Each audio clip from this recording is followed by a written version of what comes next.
Hey, welcome to the Sports Reverends podcast. We're excited to be back. It's after Super Bowl Sunday, so it's a little sad thinking about this coming weekend and there's no more football. But we got lots to talk about on the docket today. I'm joined with the coach. How you doing, coach? Coach is good. Winterpeg is living up to its name. Now, I got to correct you on one thing. You said there's no football this weekend. There's no American football this weekend. There's real football going on all weekend and all the next week. So get it straight. Coach, you have the world on your side. I just have North America on mine. What can I say? I'm a globalist. You're exactly. Well, let's hear some of the Sports Reverends quick hitter news. We're going to start in the NFL. Russell Wilson tells the Seahawks he needs more help. He's been hit the most out of all quarterbacks, over 400 times, if they want to win a Super Bowl. Sticking with the NFL, Rodgers wins the MVP. That is A-Rod. Donald wins the Defensive Player of the Year. Justin Herbert wins Offensive Rookie of the Year. And Chase Young wins Defensive Rookie of the Year. To the NBA, LeBron James and Kevin Durant lead in NBA All-Star voting in the East and West. Raptors confirmed that the rest of their home games will be played in Tampa for this year. They were hoping to come back to TO, but with public restrictions and pretty much Ontario being locked down, can't be done. Matthew Stafford has been traded to the Rams for a first-round pick in 2022 and 23, a third round in 21, and Jared Goff, what a haul for Detroit. Kind of seems like Goff was just kind of thrown in there. Eh? And exactly.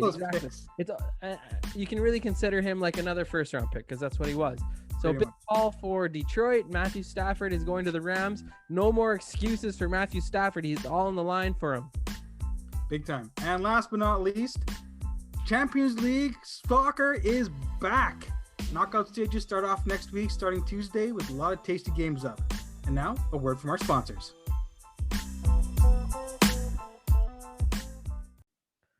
Check out Urban Hope Mentorship Program. And it's our mentorship program located in downtown Toronto. We help kids in the inner city, kids and youth in the inner city with a mentorship program. We provide a safe place for them to be, fun games, mentorship, peer-to-peer mentorship, training, and an opportunity to just grow in all the opportunities and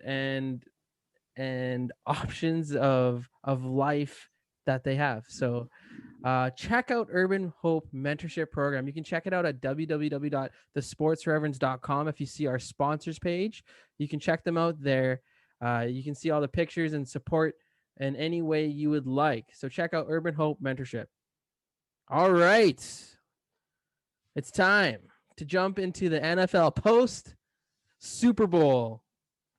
And there was a pretty disappointing Super Bowl, in my opinion, because the game was supposed to be this epic clash of the GOAT versus the baby GOAT.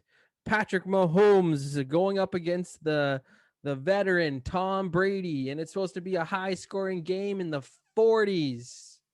But no, that's not what happened. There's a defensive shutdown by the Buccaneers, and Tom Brady took care of his business on that side of the field, and the Buccaneers walk over the Kansas City Chiefs. Coach, before we get into your reaction of the game, tell us some of your reaction and some of your Super Bowl foods that you got into. Well, Super Bowl foods, man. I don't want to hear your reaction from the Super Bowl foods. I just want to know what you enjoyed.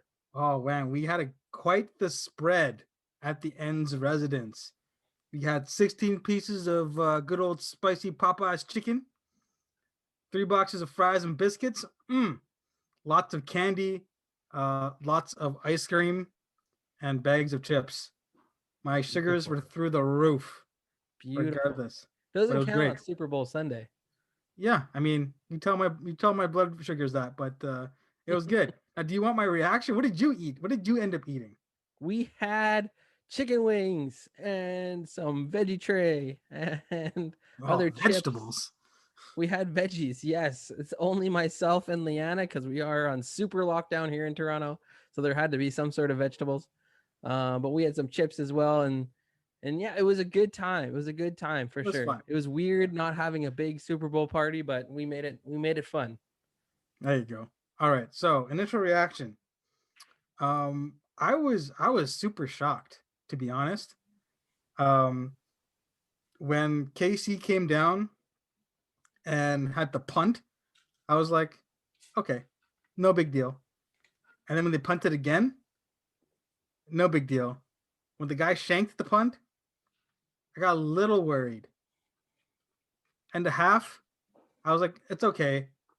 Casey's got an explosive offense. They can come back.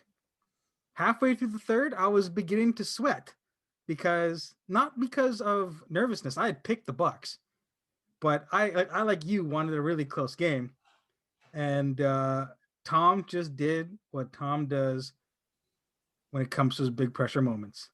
So I was disappointed in the fact that it wasn't a close game because, like you said, it was goat versus baby goat. The baby goat was put up for sacrificial slaughtering because that guy ran so much. I feel bad for Mahomes.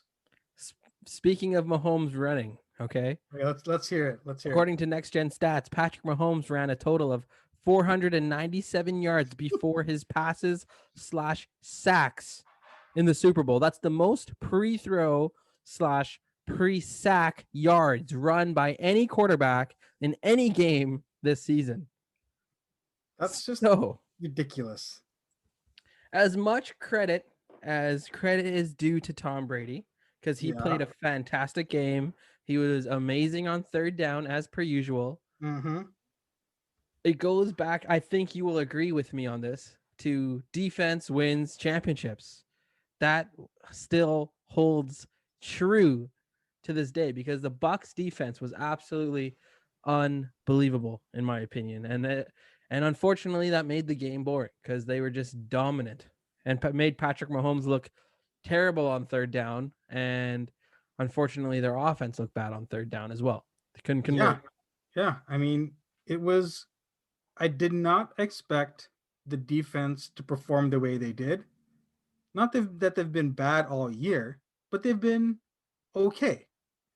The Bucks defense has been okay, at least versus the eye test.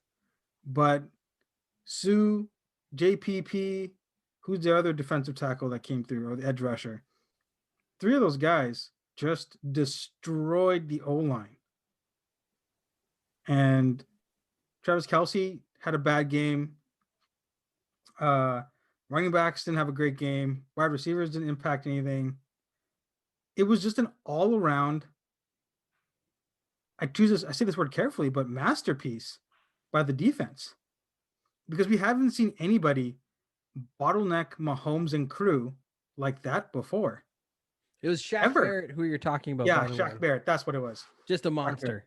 Just a monster. And he wants to come back. And he's probably going to take less money to come back and run it back. Right? So it was a clinical performance. And I 100% agree with you. Defense wins championships, as you know. And wow, that was probably the biggest shocking point of the night was not the inability of Casey's offense to get going, but the ability of the Bucks defense to interrupt that offensive rhythm. So that was wild for me. Just honestly wild. Um, I'll get you to look this up in a second because I know I'm missing one name, but I'll just read this stat for now. Mhm. Is between Tom Brady's third Super Bowl appearance and his 10th. I'll get you to look up the three Hall of Fame inductees into the NFL this year. Between Tom Brady's third Super Bowl appearance and his 10th, Calvin Johnson had been drafted, retired, and then made the Hall of Fame. That's how long this guy's been playing, and that's Yeah. how good. Like that's Calvin Johnson. Like I know his career is obviously cut short, but still, that's a legend right there. And Tom Brady's still going. And honestly, their setup. Most people would have said and have said that this coming year is the Buccaneers. They're going to be even better. That's what they were saying compared to this past year after their Super Bowl run. Yeah. So that's scary. That's super scary going forward. Well, think about it. If AB can be held in check for an entire season, Yeah. right? Mike, the wide receiving core is unreal. Yeah. If Oh they're yeah. if they're able to bring I don't back know the if like defense, get back Godwin as well. I know he's a free agent, but yeah, but I'm sure there's some magic cap thing they can do, as all NFL GMs seem to be able to do, yeah, to find a way. big time, Right? big time. Uh, Um, I know it's but Calvin Johnson. I know it's Charles Woodson, Charles Woodson and Peyton Manning. Peyton Manning, John Lynch, who's also amazing safety, John Lynch. Okay. and Alan Faneca, who's a guard. Don't really know too much about him, but Okay. like, Big time Hall of Fame class. And it's just crazy how long Tom Brady's been going. So I guess the rule for the Hall of Fame, you have to be 5 years retired before you yeah, can be accepted yeah, into it. So yeah. that gives you an idea of how long Tom Brady's just been going after his third Super Bowl, Yeah, which is it's crazy. the longevity. And I don't know if this plays into the whole Belichick Brady discussion we've been having over these last several months. Um, I think personally, you see the brilliance of Tom Brady come through, and his ability to um, uplift his teammates. You know, make them more like the sum of their parts. But it's hard to because it's hard. This comparison is so hard because as a quarterback, you have a direct influence of a game, whereas as a coach, speaking from both perspectives, like we've both been players and coaches, a coach, you can only hope for the best. You can only what? Hope for the best, Well, right? You yeah. can Well, you can make the best schemes possible, coach up your players, but if your players don't perform on an individual level, like what can you do, right? If like for example, maybe if that's your job to Cam, get them there. no, but if Cam Newton is having a bad day, he's having a bad day. You can scheme things or whatever, but if the guy just doesn't perform The one in thing that with moment, Belichick though is that he also has control over everything that goes in the sandwich. You know, true. he No, I he get he it gets to go to the grocery store and pick out everything he wants. to a degree. To a degree, he doesn't get the players he wants. There's a lot of undrafted players and things like that. Right. But in my opinion, while it's difficult, I still think Brady comes out on top. I think yeah, I think that's very hard to argue because I think the conversation shifted with Brady's Super Bowl win from a Brady versus Belichick or Brady. Sorry that they both needed each other to win because that's clearly not the case anymore. Kind of Uh, like Jordan and Pippen. exactly. I think Brady got put onto a very good situation. We're gonna get into that in a second, but at the same time, there's something special, like you said, about players doing their job. Mm-hmm. And there's not many people like there's Belichick can probably control more of the outcome, but without Tom Brady doing what he does and knowing exactly what he's getting from him, you know, It's tough. Like it's like you bank on that, right? You and he bank can on that also like excellence. he changed the culture in Tampa Bay, right? He goes in Mm-hmm. there and he so okay, so we're talking lots about Brady. I've been very positive about Tom Brady. Yes, you Now, have been. one of the things that have been going around is everyone for sure proclaiming and saying and maybe they're right that Tom Brady is the GOAT, the greatest of all time. And they're even comparing him to the greatest of all time amongst all sports. Yeah. So, first, I want to hear your answers. Is Tom Brady the greatest of all time among all sports? Oof. That is very tough for me. Um, I think if you had to have like a Mount Rushmore of athletes of the greatest of all time, what? That's no. There's not four. I'm not asking for four I goats. know. Hold on. I'm just. Let me finish my thoughts here, okay? Because I know you disagree with all of them, which is fine. Like Tom Brady is definitely the goat of and the NFL. Michael Jordan's the greatest all time in the NBA. Baseball, I don't know if I'd have a goat because it's in such a different game overall. Then you got to think about Michael Phelps and Usain Bolt. I mean, gold medal winners of nth degrees. What's the gymnast? Bilas. Simone Billis or whatever her name is. Yeah. I don't think she has as many medals as Usain Bolt or No, she has the most medals. most golds. No, I Are don't you think. sure? I don't think so. You can look that up, I but I would. had something about like 27 medals that she has. Yeah, she may have a ton of medals, but I don't think she has the most gold medals. Simone Biles. Um, I don't think that she. I don't think that Tom Brady is the greatest athlete Team of all sports. time. Okay, let's go team sports. Even I don't think so. I don't think so because, in my opinion, football has so many guys in the field that need to do their job right. Yeah. Right. Like Just pause right there, yeah, coach. So yeah. I guess that's the big comparison that people talk with NBA and NFL. People say it's harder to win in the NFL, which is probably true, Mm-hmm. but to win in the NFL, you also need to have every you have to have all. It's a total team sport, right? One Yeah, player in the NBA can totally change your franchise. But with that being said, that's also a lot more weight on that one player, right? I agree with you on that. So it's hard to say which is actually harder. I think, and also, and things in the NFL is so different because like it's the amount of time you actually spend playing is very short, Yeah. right? Like if you took out all the commercials and all the stops in an NFL game, it's probably literally 30 minutes max of playing, right? Because each play lasts like 10 seconds at the most. You know what I mean? Like if you condense it all down. Yeah. Whereas in the NBA, you have 48 minutes of guys running up and down, up and down, up and down. So in the question of greatest of all time for team sports, no. Greatest quarterback ever, yes. And Great winner of all time? mm, no, I still reserve that for Jordan because he went 6 for 6. So but using the same parameters that I use for Jordan versus LeBron, Tom Brady's got the most rings ever, not by quarterback, not by team. We're talking about ever, Yeah. Yeah. which is absolutely mind blowing.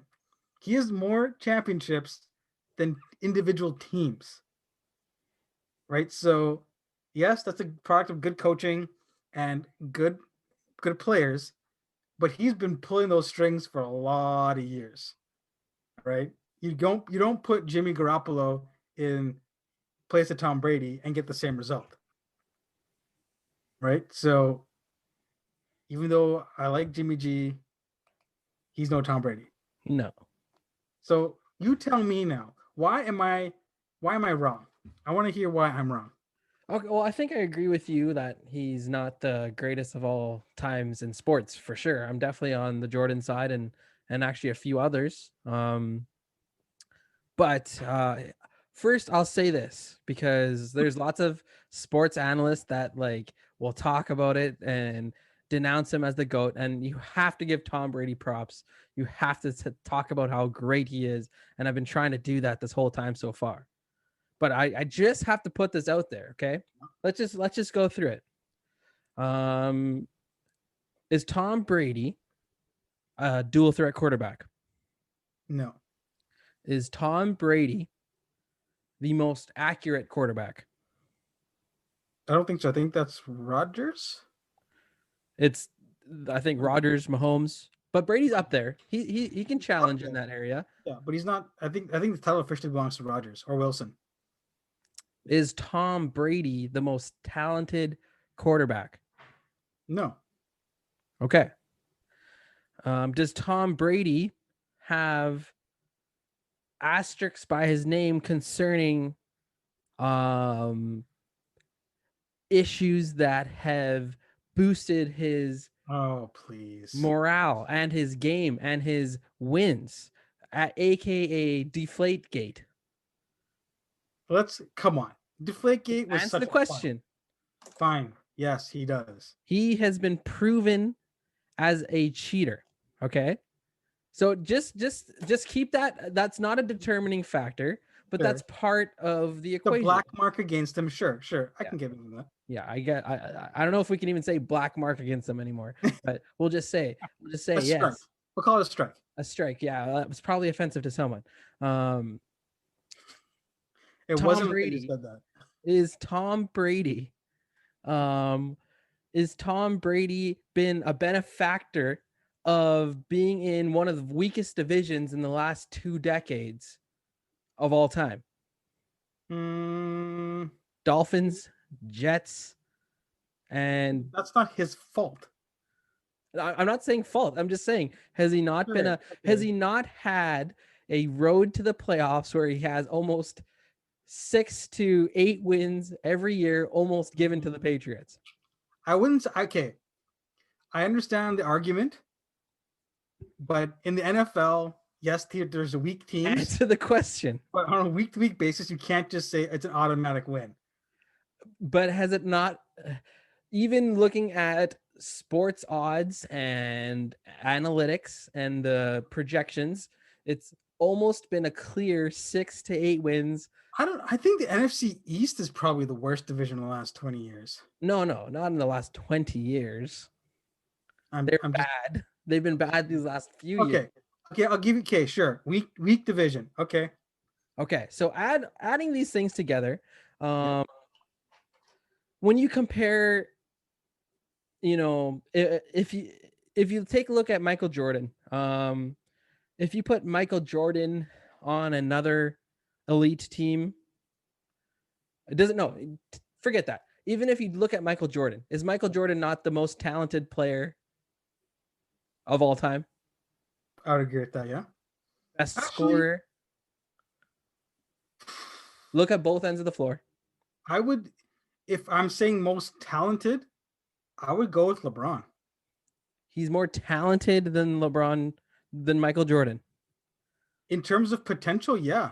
Think about it. He's a 6'10" or 6'8" behemoth of a man who has all Can't sorts shoot. of offensive and defensive skills, but but he has never pushed himself like Jordan did. So that's not the thing. That's not the question, right? Yeah, but no, but that is talent. I'm talking about he hasn't exposed all of his talent. I don't think. Which is a super scary thought because that's a very good point. Terrifying. Yeah. But So, so has he not? Who's exposed the most talent then? whew, I guess. Okay, but see, all right. I know you're going with this. I'll say Jordan. I won't argue with you about it. Okay, so to me, it's pretty clear, even looking throughout all of history, that Michael Jordan is top dog in his sport. It's pretty clear that Tom Brady, that you could have other great. If Aaron Rodgers was in every one of his situations, would Aaron Rodgers have as many or more wins than Tom Brady? Well, okay, well, that's Aaron Rodgers is a perfect example because Yeah. his division hasn't been strong either. Well, they've been a lot better than his. Okay, sure, better, but there hasn't been a great division. Aaron Rodgers is an elite quarterback. If anything, he's underperformed his talent. How many Super Bowl rings does he have? One. But how's that on him? If you took Tom Brady and put him in that situation, I think they win more than one Super Bowl, guaranteed. I would say no, absolutely not. And I'll tell you why. I tell you why I argue with that. You put all those factors against him. Not the most accurate, not dual threat, which is just a recency bias thing. When has he ever been a dual threat? No, that dual threat was a big deal. Dual threat wasn't a big deal 10 years ago, really. I know, but Okay, but anyways, but why not? because that's not how the game was played then. Anyways, doesn't matter. So That's not true. He's not the most athletic, not the most accurate, not the quickest. But he's the GOAT. All these things go against him, but he has taken all that stuff and won the most. Okay, he's despite all the deficiencies, despite all the natural talent other players have had and better positions other players have been in, and whatever. Tom Brady has put together season after season of consistency because he's driven to win. But I would And just say, go is a ahead. sign of a great player. LeBron James, not driven to win, driven to be a global brand, driven to be famous, driven to look cool, not driven to win. 4 for 10 belies that statement. Okay, Charles Barkley, not driven to win. He would have been in way better shape. His teams would have done better, etc. I will Tim say to Duncan, LeBron driven that to win. he figured out. I don't think LeBron had that mentality like we're used to it out of Kobe and Jordan and some others, even D Wade when he was on his streak. But he figured out a way to get where he is by moving players around so it fits him better, right? Yeah, so he changed the NBA in that way for sure. Yeah. So you have to give him credit there. I'm not taking anything away. I mean, based on our criteria, he's not driven to win as versus Jordan, Brady, etc. So, what really comes down, what your real question is, how do you find a goat? How do we define what goat actually means? And for the longest time, we've been operating that the goat is the most championships in the modern era. Tom Brady's got the most. Well, no, that's not true because you can talk about um, Robert Horry, right? Yeah, okay, And you can talk about we're talking about like star players. Robert Ory was a fringe player. Steve Kerr was a fringe player, right? We don't talk about them as changing the game or leading teams. so, okay, so that's perfect. I would equate Tom Brady to being as worthy as a Scottie Pippen on the Bulls. To whom though? To his defense, to his Oh, you mean in terms of his legacy? to his Oh, situation. There's so much, like, that's the one thing with football. It's way too hard to make it so black and white. Like, it's such a team oriented game. You have to have a great defense, you have to have a great offensive line, you have to have the weapons on offense, and you have to have a great coach yeah. for you to be a I think Super Bowl winning but team. that applies to all sorts of sports. How many times have we seen players get drafted by one team, showed up as a quote unquote bust, move to another team, and all of a sudden explode? Right? A lot of sports is fit and organizational identity.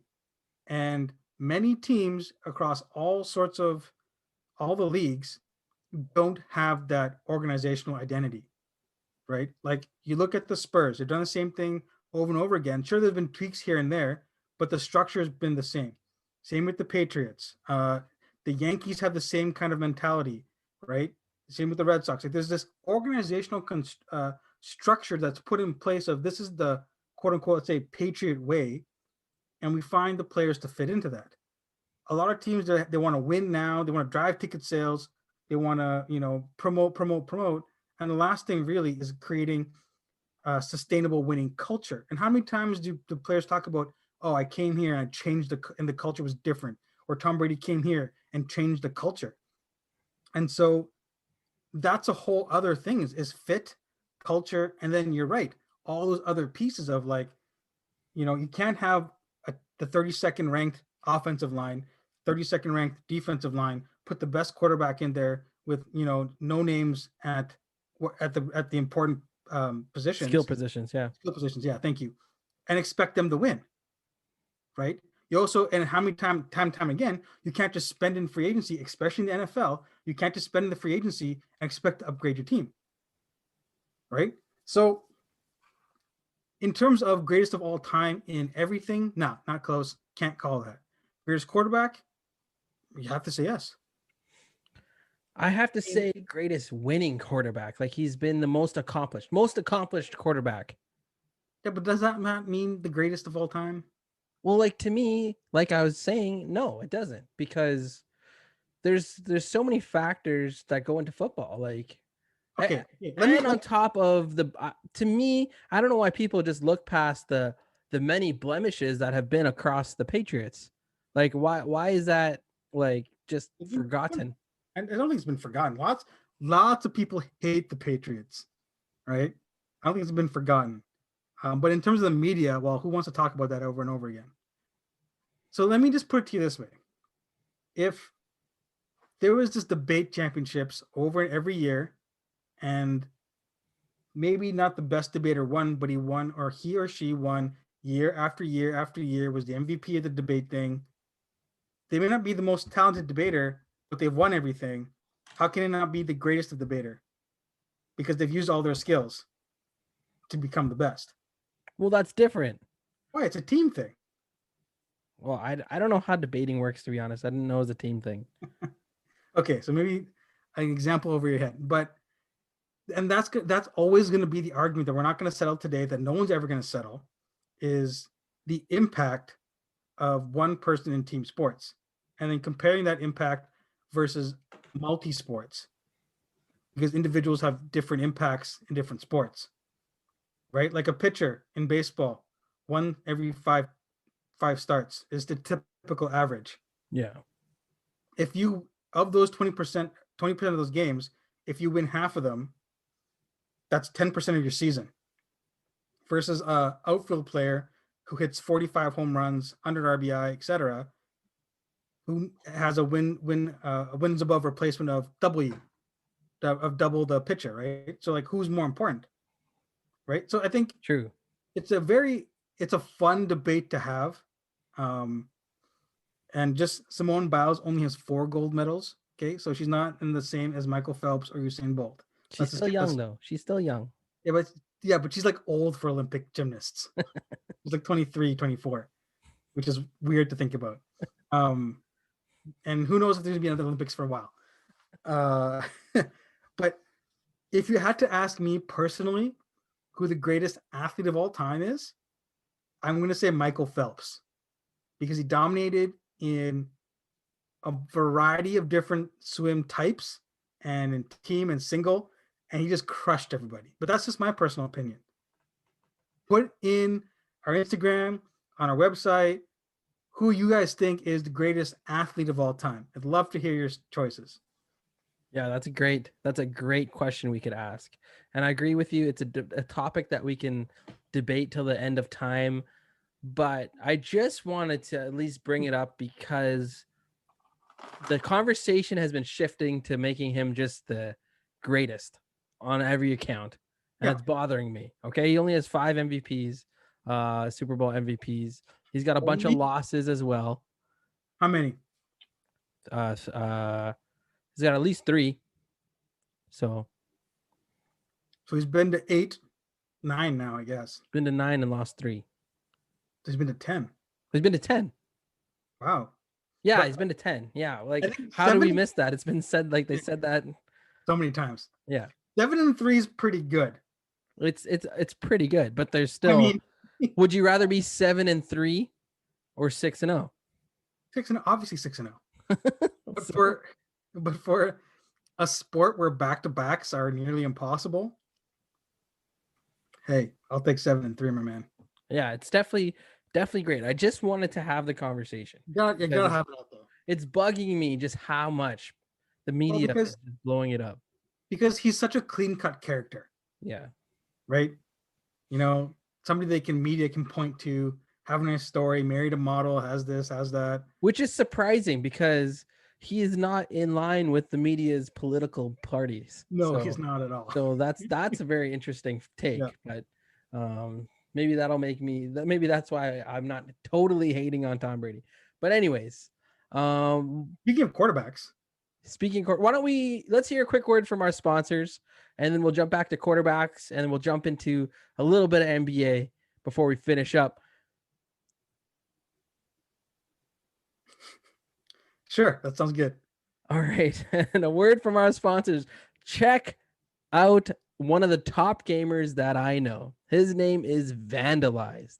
Vandalized is a very unique gamer who plays all sorts of games, from first-person shooters to all the Nintendo classics, including the new Super Smash Bros.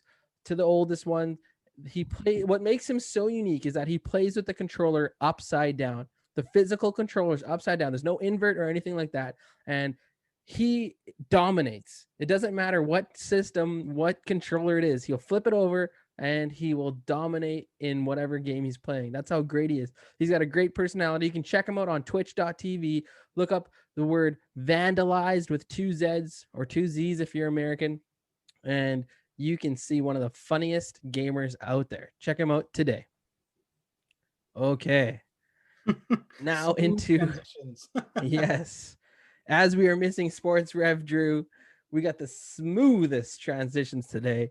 We're going to jump into a little bit of the big moves happening in the NFL. We mentioned in our quick hitters already one, Matthew Stafford has been traded to the LA Rams, which in my opinion makes them Super Bowl contenders automatically because I'm a big Matthew Stafford fan, but has brought the question to me that quarterbacks now in the NFL have become like superstar players in the NBA. They are starting to create their own destiny. We've seen Russell Wilson now speak up about being hit too much. He hasn't requested a trade, but there are already teams calling the Seahawks, seeing if they want to trade Russell Wilson because he's upset.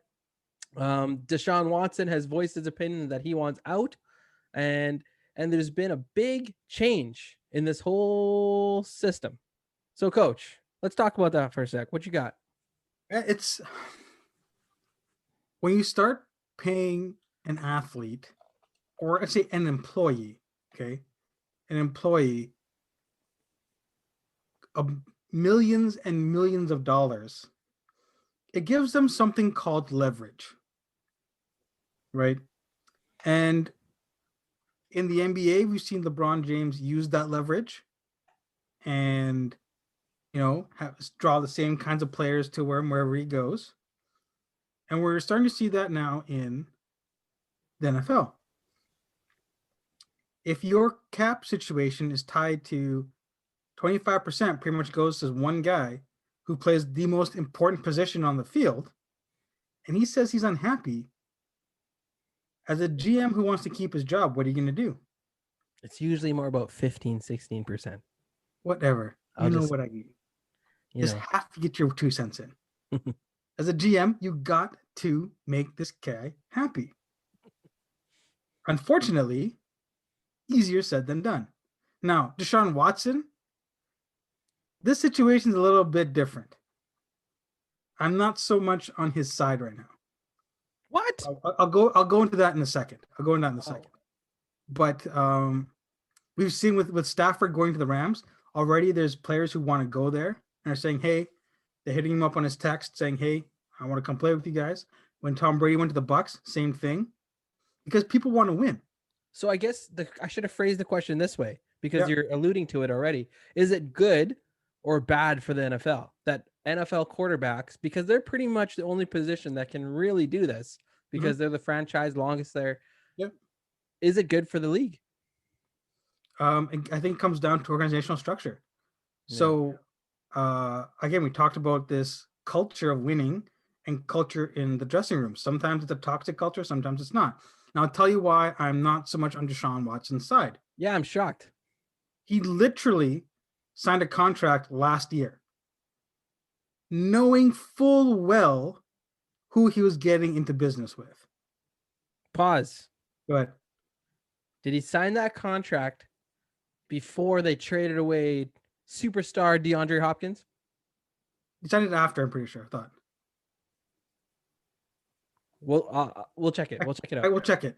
But Continue on. regardless, but he knew who the GM was. He knew there was coaching situations that's going to be an issue. He knew that there was organizational structure deficiencies in that Houston team. Yeah, for sure. Okay. It's like me going to get a job, knowing full well that the management team there sucks. And then a year later, after being unhappy, when I knew I would be unhappy, saying, I want to quit, but you have to fire me so I can get my paid package out. So for Deshaun Watts, if this was, season 4 of that contract, year 4 of that contract, and nothing had changed, sure, I'm all for it, dude. I'm on your side. I see Matthew Stafford. He hung around. He hung around. He hung around. Yeah. He hung around. But now you can't just be like, oh, I don't like it. I want to move.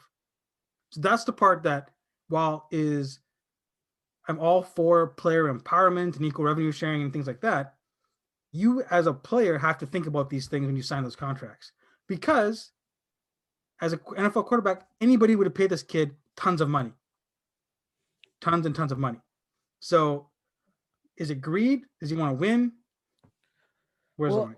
I will say this: like NFL, not much of the money's guaranteed, and when a big, Okay, but for quarterbacks, they are though. well, no, even Patrick Mahomes is $500 million deal is less than 200 million guaranteed. Okay, but what did you just say? $200 million, Yeah, of course, right? it's That's a a lot of ton money. of money, absolutely generational money, multi generational money. Yeah. Um, but with that being said, like if he doesn't sign a giant contract, look what happened to Dak Prescott. What if his career was over after that trade? After that Right. injury? But I think in Dak's situation, it's a little different. He knew there was a new coach coming in, right? Because they're gonna get rid of terrible, terrible coaching. Because they brought a new coach in. He knew the organizational structures, Jerry Jones, and all that, right? So there's the culture in Dallas is set Yeah. until Jerry dies. Then Because his then, son will take over. yeah, but he'll probably. I don't think he'll be like Jerry. We can only hope, for Yeah. your sake. He's pretty close actually. Okay, Stephen take Jones. the word on it. But in Houston, it's a dysfunctional mess, Yeah. right? Just like how players don't want to be drafted by the Sacramento Kings or the Diamondbacks in Arizona. Yeah. And okay, so That's my point. I it's a think there's fair a lot of point. It's a fair point for Deshaun Watson. I can understand when you have a big contract offer to you, you kind of take it in the NFL. That's kind of been the norm. yeah. So, but I will say this: I think it's good for the league in the sense that if you're Houston and you're evaluating yourself as a GM, if you're paying someone $100+ million and they don't want to be there, that's probably a trigger of you doing something wrong. You know what I mean? Like, But I will say, I think the GM who signed him is now gone, though, right? yeah. So, So, but the new GM brought in a coach that didn't discuss with Deshaun Watson. The new GM has already made moves that, well, you know, okay, to bounce back against that, what makes you think you know what it's good in a coach? you're the franchise quarterback that you're paying 100 million plus Right, but what if you guaranteed dollars. what if you're a diva who only wants a coach who is going to pat you on the back and not win? The well, what that like that's the same thing for the GMs and coaches. Like if you look at Bill Belichick, who gets to choose what goes in his sandwich, right? Because he's the GM too. Mm-hmm. The basically quarterbacks are saying I should at least have a say. I should at least have a conversation about this because it's his lifeline. That's on the I understand that. I think they should be in the interview and they should be able to ask questions, but they shouldn't have an overall necessarily deciding um, say, especially for a guy who hasn't won anything. Mike Tomlin, for the Pittsburgh Steelers, he would bring in their top players, top corners, or whatever position they're looking at, and he'd talk to them about guys he liked playing against, or what, and things like that. He would bring them in on the conversation, and he would let them know that you're not going to be the final say. You're not. We just want to hear your opinion on it, and we value your opinion, but he would still bring him in on it. And I think that's what's developed a good culture in Pittsburgh. Yeah, I agree with you on that. I agree with you on that.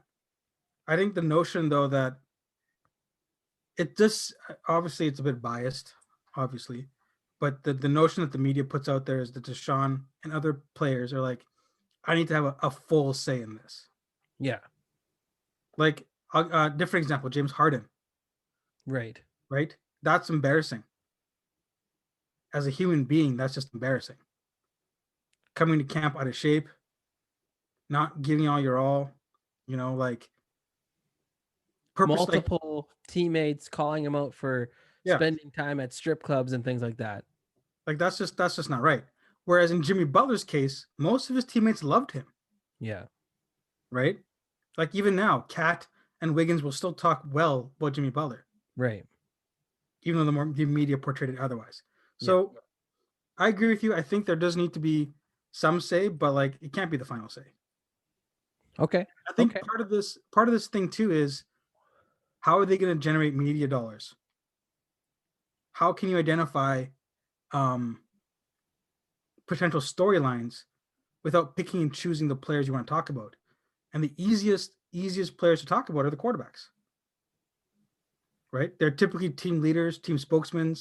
They get put out there Tuesdays um, to do media stuff for their local media coverage, things like that. Like Tom Brady, I believe, had like for the longest time Tuesday mornings he would pop on a TV or radio show in Boston and talk about the previous week, right?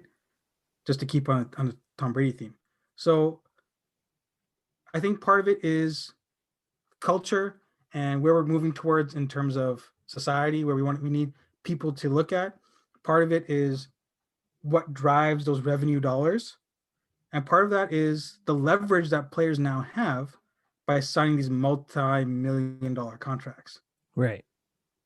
So it's a And bunch of the things. league is also aiding them because they're basically making it impossible to hurt a quarterback um, with all Yeah. the rules they add in. So it's very not impossible, but it's very hard to hurt a quarterback unless they're running out of the pocket like Dak or like Dak did. Without getting penalized. Yeah, for sure. Yeah. So yeah, okay, okay. It's an I interesting think trend. Interesting trend. there's some major potential moves in quarterback starters this year, which is going to be exciting. I think for the NFL, it's going to generate more buzz and jersey sales for sure. So This offseason is going to be very, very interesting. there's 5 big time rookie quarterbacks entering the draft this year. Yeah. And they're talking about 4 of them being the first 4 picks, and that could cause a lot of movement there as well. So Yeah. we will see what happens when it comes to that.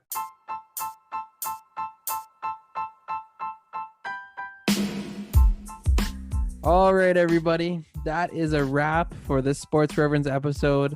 Stay tuned for some random Sports Reverends going live because I think we talked about maybe jumping in and commentating on some games. So just stay tuned. Check out all our social medias. Coach, you want to say anything about anything? Check out our website. Lots of good stuff there. Waiting for a new Raptors report to come out soon. Maybe. Or Pascal Siakam, maybe. Pascal Siakam defense report. Oh, brutal.